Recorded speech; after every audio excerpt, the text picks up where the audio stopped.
Muslim ಸಮುದಾಯದ ಇಸ್ಲಾಂ ಧರ್ಮದ ತ್ಯಾಗದ ಹಬ್ಬವೆಂದೇ ಪರಿಗಣಿಸಲ್ಪಟ್ಟ ಈದ್ ಅಲ್ ಆದ್ ಬಕ್ರೀದ್ ಹಬ್ಬವನ್ನು ಬೆಂಗಳೂರು ದಕ್ಷಿಣ ಜಿಲ್ಲೆಯ ಚನ್ನಪಟ್ಟಣ ನಗರದ ಪ್ರಸಿದ್ಧ ಈದ್ಗಾ ಮೈದಾನದಲ್ಲಿ ಮುಸ್ಲಿಂ ಸಮುದಾಯ ಸಾಮೂಹಿಕವಾಗಿ ಪ್ರಾರ್ಥನೆ ಸಲ್ಲಿಸಿದರು. ಪ್ರವಾದಿ ಹಜರತ್ ಇಬ್ರಾಹಿಂ ಅವರ ತ್ಯಾಗ ಬಲಿದಾನ ದೈವಶಕ್ತಿ ಹಾಗೂ ಅವರ ಪುತ್ರ ಹಜರತ್ ಇಸ್ಮಾಯಿಲ್ ಅವರ ದೈವಭಕ್ತಿಯನ್ನು ಸಾಂಕೇತಿಕರಿಸುವ ಬಕ್ರೀದ್ ತ್ಯಾಗ ಬಲಿದಾನವನ್ನು ಸರಿಸುವ ಮಹತ್ವದ ಹಬ್ಬ ಬಕ್ರೀದ್. ಮುಂಜಾನೆ 10:30 ಸುಮಾರಿಗೆ ಸಾಲು ಸಾಲು ಮುಸ್ಲಿಂ ಬಾಂಧವರು ಈದ್ಗಾ ಮೈದಾನದಲ್ಲಿ ಶಿಸ್ತಿನ ಸಿಪಾಯಿಗಳಂತೆ ಹೊಲದಲ್ಲಿ ಬಿತ್ತಿದ್ದ ಸಾಲುಗಳಂತೆ ಕುಳಿತು ಗುರುಗಳ ಪ್ರಾರ್ಥನೆಗೆ ಶಿರವಾಗಿ ಪ್ರಾರ್ಥಿಸಿದರು.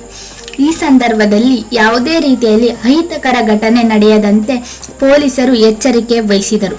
ಸಾಮೂಹಿಕ ಪ್ರಾರ್ಥನೆಯಲ್ಲಿ ಸಮಾಜ ಸೇವಕ ಎಸ್.ಕೆ. ಬೀಡ್, ಮಾಲೀಕ ಸಾದಕ ಉಲ್ ಸಾಕಫ್ ಹಾಗೂ ಹಲವಾರು ಮಂದಿ ಮುಖಾಂತರು ಹಾಜರಿದ್ದರು. ತಂದೆಯ ಆಜ್ಞೆಯನ್ನು ಪರಿಪಾಲಿಸಲು ತನ್ನ ಕೊರಳೊಡ್ಡಿದಾಗ, ಕಣ್ಣು ಮುಚ್ಚಿ ಕರುಳು ಕುಡಿಯನ್ನು ಕತ್ತರಿಸಿದಾಗ ಕಾದಿತ್ತು ಅಚ್ಚರಿ.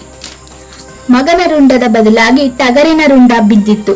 ಈ ಹಬ್ಬದಲ್ಲಿ ಮೇಕೆ, ಕುರಿ ಮಾಂಸವನ್ನು ಶ್ರೀಮಂತರು ಬಡವರಿಗೆ ದಾನ ಮಾಡುವುದೇ ವಿಶೇಷವಾಗಿದೆ.